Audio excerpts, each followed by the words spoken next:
Çakalaşmayalım. Ya ben çakalaşma yok da özü kılma oturayım. Aslında men to'xtadim da, to'xtadim. Hep işte deputat mı indi? Yo'q, ilotam o'shani istayman. O'shani istayman, deputat bo'lganman.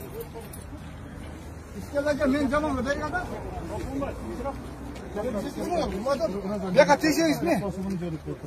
Kim yarattı? Bu cam kapı. İskele'de men sen 5 oldu bile ne koşuyor? Kim meşe yapar mı? Sen kimge dejurun ben bilen vardım. Sen kim için bayrağı nasıl bilen? Ne yapayım? Sen bıktınız oğlum. Atanmayıp ben o zaman rahmet et sen. Sen böyle taraf durasın. Bapulayın. Sen de tutuyorsun. Ana tasol boy bu. Talaştı. Tasol boy bu. Tasol boy bu. Ya talaştı. Tasol boy bu. Niye tartmayayım ben? Ya hırs geldi. Talaştı. Ne geldi kaç? Bir aylık bu dişine talanım yok. Ben ne kıldım el bilir. Hayır el bilmek. Sen koşamak dur öyle var. Kaç başına mı?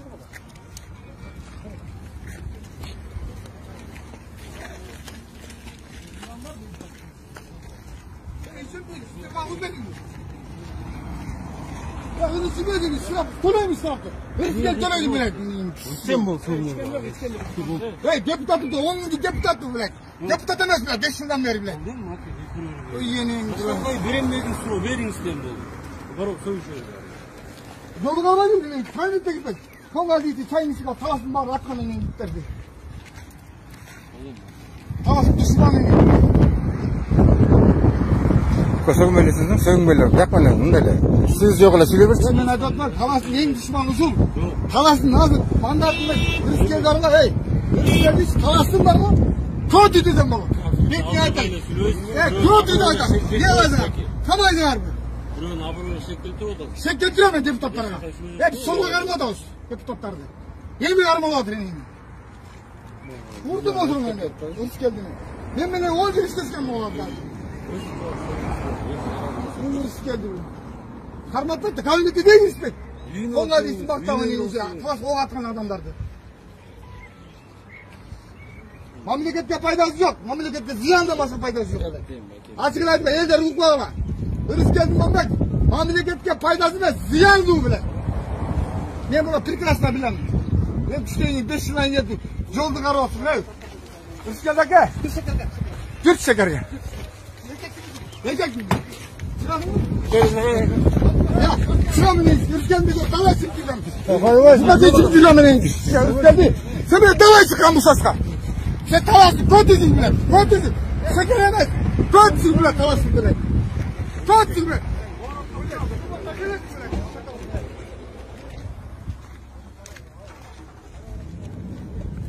Öyle tutak bir nasıl bile. Telefon kendini burada tutalım bir şey. Koşamakçıların bile. Tavasına faydası yok, iptal bile.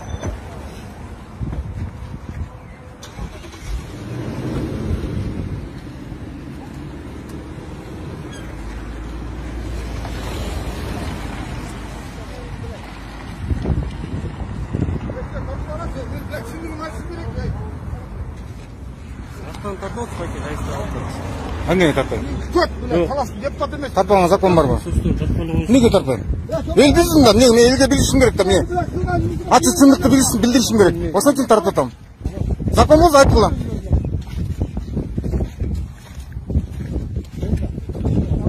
10 yıl aldı ne tarayanlar. Biz bakmaya geliyoruz şakamlar. Şeker geldiğinde koydu, kırma abi. Mesela bu tür olan tür yakın olsun da, o fosfat Allah kim ne izdir filatı mı? Benim açayla ne? Ya bakarsan bunun artırsın, ministerin ne diyor? bunlar Bir tükenenin babam metine ne izdir ulan? Bak tohumlardan gelip etinin. Kapıtta böyle emez okşayıp da. Sayla o yere geldi, cal basayacağım. Şu aynayı at çıkanan bir musluklar gibi çıkan okşayıp da. Hiç yok. Bunlar siz ne tasarlayın? Bırak bir de gel. Ya bakara takatı izler, yalpayıp koyuyor. El ispatı, yesin el ispatı. Hasar ne güzel güzel oldu. Deputatlar yok öyle.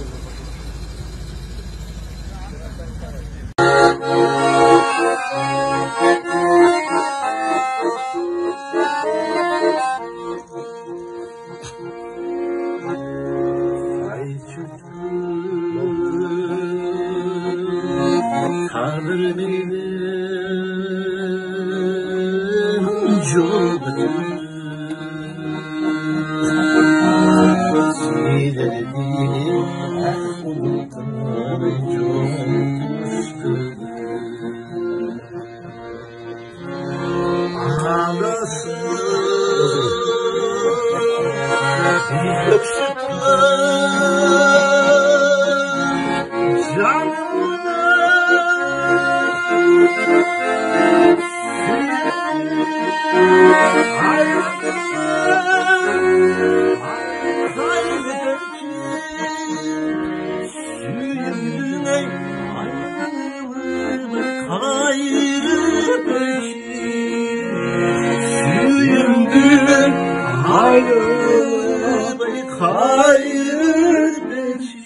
Kontrabanda virusu менен күрөшө албаган биздин өкмөт, коррупция вирусу менен күрөшө албаган биздин өкмөт, кокодон алган дүйнөнү дүрбөлөңгө салган коронавирус менен күрөшө албаган биздин өкмөт айла жок. Ошол өкмөткө ачуусун айткан, же болбосо ак халатчандарды азапка салып койгон кыргыз өкмөтүнө атырылган Момбеков менен күрөшүп баштады. 2 күндөн бери элдин эрмеги мен болдум. Момбеков деген 200 билимсиз, маданияты жок саясатчы деп менин 2 генерал менен чай ичип аткандагы тартылган тасманы ушундай автоматтай тездик менен социалдык тармактар аркылуу болгон маалымат каражаттар аркылуу таркатып жатышат. Кудум коронавирусту таркаткандай эле таркатып атат. Атамбаевдин эң жакын адамы, Бакиевдин эң жакын генералдары менен чай ичкен тасма таркады деп ушунчалык актуалдуу маселеге айланткысы келип таркатыптыр. Анан мага да телефон чалгандар көп болду. Анан карап көрдүм. Ал жерде тасманын тартылганын мен алардан жакшы билем. Бирок эң ириде мен элге рахмат айтам. Ошол эл, карапайым эл, ошол 2 генерал менен мени коргоп, колдоп, булардын чай ичкенин эмне асылдыңар, башка эч нерсе таппай калдыңар деп, мындайча айтканда, эл булардын энесин көргөзүп коюптур да. Ит талаган татардай кылып, тайгандан качкан түлкүдөй кылып, кирер жерине киргизип коюптур. Мындайда эмне айтасың? Мындайда булар келтектин бир башы менен Момбековду чокуга чабабыз деп, бийлик өздөрүн чокуга чабып алды. Мен эми ошол 2 генерал жөнүндө 2 сөз айтып кетейин. Молдомуса Коңгантиев менен Нурлан Турсункулов менен чай ичип, ошо конокто чогуу отурганымды мен танбайм. Мен аны чамбайм. Мен аны тескерисинче алар менен чогуу отурганымды сыймыктануу менен айта алам. Эмнеге? Анткени мен айтып атпайбы, бул апрель русасынын баатыры кантип апрель русасынын күнөөкөрлөрү менен бир дасторкондо чогуу отурат. Бул деген моралдык жоопкерчилик бар. Таризинде сыпаттап атат да. Эң ириде ушул 2 генерал, андан башка Элмурза Сатыбалдиев, Каныбек Жороев, анан Муратбек Сытылов. 5 эле адам апрель окуясы боюнча өздөрүнүн жазасын алышты. Булар Балкыбековдой болуп батышка качып кеткен жок. Жаныштай болуп Токойго жашынып алган жок. Булар Усеновдой болуп Урицкий деп фамилиясын өзгөртүп алган жок. Булар Авиринин алдында, апрель окуясында кайтыш болгон балдардын арбагынын алдында биз моралдык жоопкерчиликтен качпашыбыз керек. Тарых бизди кечирбейт, эл дагы кечирбейт деп эң ириде эркектик кылып ушул 5-өө жазасын өтөп чыгышты. Эл алдында буларды тарых актап койду. Анан эмне үчүн мен алар менен чай ичкенде жиркенишим керек? Эмне үчүн? Азыркы Ички иштер министрлигиндеги кайсы гана сотрудникти кармап сураба, 90% Коңгантиев жөнүндө жакшы кепти айтат. Башкы прокуратурада иштеген кайсы гана кызматкерден сураба, 99% Нурлан Турсункуловду мыкты жетекчи деп айтат. Чекесин сурап көргүлө. Эң ириде алардын ким менен иштегенде эмес, кандай иштегенде, кайсы мезгилде, кайсы жакта болгондо эмес, алар карапайым элдин арасында калганда, алардын калыстан тайбаганда, алардын ар намысында, алардын абийиринде. Анан айтып атпайбы, булар деген ашынган Бакиевчилер менен апелчилер эмнеге чай ичет депчи. Эй, бир нерсени айтып кетейин да. Кече ушул эки генерал 2007-жылы президенттик шайлоодо экөө тең президенттикке талапкер, биздин талапкер Сооронбай Шариповичтин штабында иштешти. Аны эл баары билет. Коңгатиев Майлы сууда, Турсункулов Токтогулда жүрдү. Үгүттөшүп ушул президентке добушканды бергиле деп. Эмнеге? Нурлан Турсункулов 2007-жылы юстиция министри болуп турганда, Коңгатиев ички иштер министри болуп турганда, биздин азыркы президентибиз айыл чарба министри эмес беле? Анда кандай болуп калат? Ким эки жүздүү болуп калат? Дегеле, үчүнчү, азыркы кыргыз өкмөтүндө Аида Исмаиловадан, жаңырган вице-премьерден башка 99% Бакилевдин батальонунда иштегендер. Азыркы өкмөт башчы Абылгазиев Бакиев мезгилинде соцсондун аппаратында төраган орун басары отурганы калп болсо, мени апарып камап салсын. Азыркы президенттин ажообуздун администрация башчысы, Бакиевдин катчысы, Бакиевдин жогорку кеңеште өкүлү, Бакиевдин секретар башчысы болуп иштегени калп болсо, мени алып барып атып салсын. Бул эмне деген тантырактык билбейм. Мен 200 деп шотпойбу. Анда ким 200? Азыркы жогорку кеңештеги 120 депутаттын 116сы Бакиевдин убагындагы майлуу көлдү сүт кор кызматтар иштеп чыккандар. Мен эми анда парламенттен кетишим керекпи? Биздин лидер фракция Иса Өмүркулов Бакиевдин убагында темир жолду башкарган экен деп мен фракциядан чыгышым керекпи? Руслан Казакбаев мага жакын тууган болот. Ал ошо Бакиевдин убагында Кашаев тышкы иштер министринин орун басары иштептир. Мен туугандыктан кетип калышым керекпи? Мындайда айтарга сөз да таппай калат экенсиң. Мен эмне кылышым керек? Же Бакиевдин Бишкек шаарындагы спикери бүгүн Бишкектин мэри. Мен эмне кылышым керек? Бишкекке прописка турбашым керекпи? Артур Медетбеков мен айылдаш агам болот. Ага салам бербешим керекпи? Сабыр Жумабеков Бакиевдин иштепсин деп мен ага көрүнбешим керекпи? Бийликтин азыркы күндө отурган 99% Бакиевдин убагында эле иштеген адамдар. Анан алардын баардыгы бир эле жүздүү болуп, жалгыз эле алар менен иштөөгө Момбеков 200 болуп калабы? Керек болсо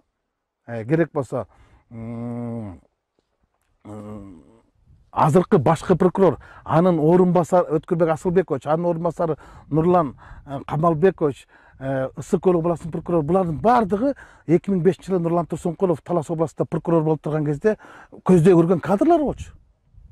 Ошол кезде каражаттын аздыгынан Өткүрбек Асылбекович төө бурчак жерди ижарага алып, арендага алып иштеткенин өзү айтып берген. Анда алардын баары 200 болуп калабы? Азыркы Коңгатиев, азыркы комендант Орозалиев дагы, азыркы Жунушалиев, азыркы Алмаз комендант Орозалиев, булар Коңгатиевдин орун басары болушканда. Анда алар да 200дүбү?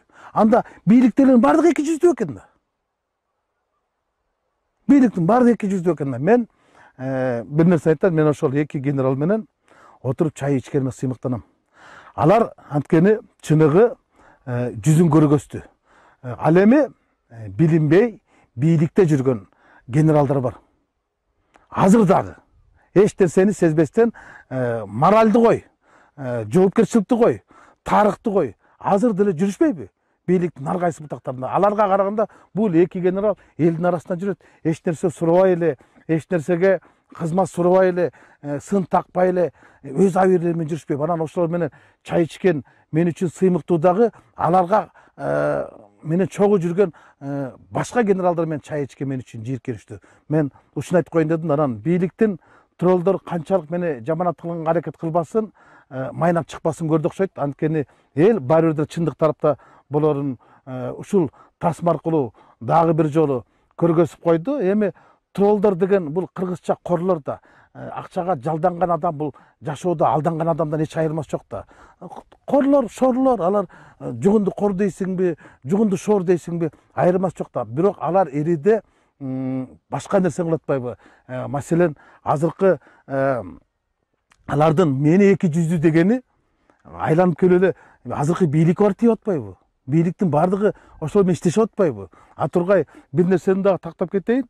Молдомуса Коңгантиев президенттик шайлоодон кийин Алмаз Атамбаев чакырып өз колу менен белек бергени Сыргак Абдуллаев билбесе керек да. Анда ал менен өткөн 200 болуп калат экен Атамбаев анда Атамбаев 200 болсо азыркы президент 200 болуп калат экен да. Анда алардын бардыгы 200 чын болуп турган болсо мен 200 болгондон мен анда уялбайм, мен анда сыймыктанам. Канчалык биз тарыхты журмалабайык, баары тарыхты биз бурмалай албайбыз. Бул чындык. Ушуну айтып койгум келди.